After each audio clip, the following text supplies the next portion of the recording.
បាទជំរាបសួរបងប្អូនទាំងអស់គ្នានៅក្នុងវីដេអូនេះដែរខ្ញុំនឹងបង្ហាញជូនអំពីទស្សនវិជ្ជាទាំងស្រុងបាទនៅតំបន់វាលស្រូវមួយកន្លែងនៅខាងខេត្តព្រៃវែងបាទដែលស្ថិតនៅក្នុងស្រុកពីមរនិងស្រុកបាភ្នំដែលក្រុមទទួលជាប់គ្នាបងប្អូនរវាងវាលចាក់ខ្លាញ់និង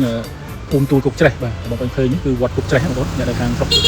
ពីមរស្រុកបាភ្នំនៅខាងភូមិចាក់ខ្លាញ់ឬនៅខាងភូមិគុកច្រេះហ្នឹងគឺស្គាល់ហើយស្ថានភាពតំបន់នៅទីតាំងនេះណាគឺឃើញថាបច្ចុប្បន្នកសិករនៅតំបន់នេះគឺគាត់បានចុះព្រោះស្រូវសឹងថា90 ទៅ 100% បងប្អូនបាទនៅតិចតួចបាទចុះក្រោយបន្តដោយសារគាត់រងចាំទឹកភ្លៀងអញ្ចឹងណាហើយតំបន់នេះដែរគឺមានប្រព័ន្ធបន្លាយទឹកមានទឹកគ្រប់គ្រាន់សម្រាប់ធ្វើដែលអាចធ្វើបានពី2 ទៅ 3 ដងក្នុងមួយឆ្នាំអញ្ចឹងណាហើយកន្លងមកនៅតំបន់នេះកសិករច្រើនក៏ធ្វើពូជ OM ពូជ ER បាទតែដោយសារបច្ចុប្បន្នតម្លៃអត់សូវល្អបាទគឺគាត់ងាកមកធ្វើពូជស្រូវដំណើរវិញបាទតែបងប្អូនឃើញវាលខៀវសង្កាត់ហ្នឹងគឺសុទ្ធតែស្រូវដំណើរកុងត្រាដែលចូល90 ទៅ 95% បងប្អូនដែលគាត់ងាកមកធ្វើស្រូវកុងត្រាបាទអញ្ចឹងសម្រាប់បច្ចុប្បន្នសម្រាប់កសិករឆ្លាតវៃគឺគាត់ងាកមកចងក្រងជាក្រុមជាសហគមន៍ឬក៏ដូចជាចងក្រងជាមួយក្រុមហ៊ុនឬក៏ឌីប៉ូដើម្បីធ្វើកុងត្រានៅក្នុងការប្រមូលទិញស្រូវត្រឡប់ទៅវិញក្នុងតម្លៃមួយជាក់លាក់ច្បាស់លាស់បាទអញ្ចឹងតាមខ្ញុំដឹងតែខ្ញុំជួបកសិករដូចជាឌីប៉ូនៅតំបន់ហ្នឹងគឺនៅវាលចាក់ខ្លាញ់ហ្នឹងស្រូវដែលបងប្អូនឃើញវាលខៀវសង្កាត់ហ្នឹងគឺគេច្រើនស្រូវដំណើរបងប្អូនបច្ចុប្បន្នសម្រាប់ឆ្នាំ2026នេះណាហើយគាត់ចាប់បានទៅព្រោះពីក្នុងដើមខែ5មកបងប្អូនបាទអញ្ចឹងគឺសុទ្ធតែស្រូវដំណើរកុងត្រាតែម្ដងចូល90 ទៅ 95% ហើយគាត់ធ្វើដំណើរហ្នឹងអញ្ចឹងតម្លៃកុងត្រាដែលខ្ញុំបានដឹងបានព័ត៌មានពីបងប៉ូឬកសិករនៅតំបន់ហ្នឹងគឺតម្លៃចន្លោះពី880 ទៅ 920 រៀលក្នុង1គីឡូក្រាមអញ្ចឹងបងប្អូនអញ្ចឹងតម្លៃចិត្តលាក់ប្រហែលជាទង900នឹងក្នុង1គីឡូណាតែប្រមូលទិញវិញណាបងប្អូនបាទប៉ុន្តែដូចលក្ខខណ្ឌកុងត្រាដូចបងប្អូនដឹងអញ្ចឹងគឺគេកំណត់តម្លៃមួយជាក់លាក់ហើយក្នុងការដាំដុះគឺទៅទិញពូជពីខាងក្រុមហ៊ុនគេផ្ទាល់តែគេគាត់ពូជជីឆ្នាំបាទហើយគាត់តែមានក្រុមហ៊ុនខ្លះគាត់កុងត្រាតែពូជជីទៅឆ្នាំកសិករគាត់ប្រើខ្លួនឯងទិញណាទិញទៅអញ្ចឹងណាចំណាយលើប្រេងឡើងពលកម្មនៃថែទាំនេះតែ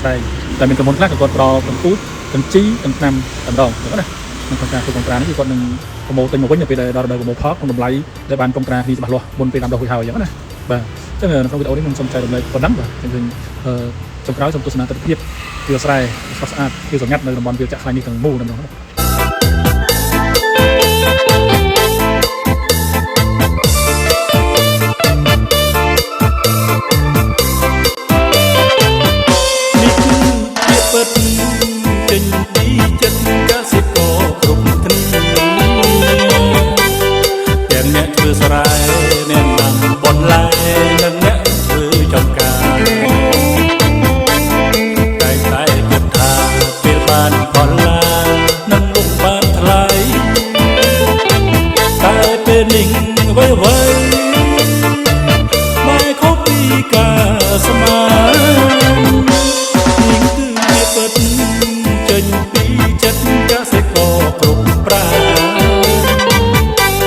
ច្រើនឆ្នាំហើយតាំង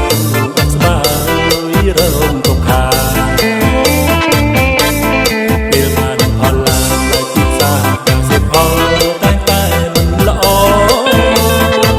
ខ្ញុំសូមអង្វរជួយកសិករផងនេះគឺពិតនិយាយពីចិត្តនិងការខំបំណង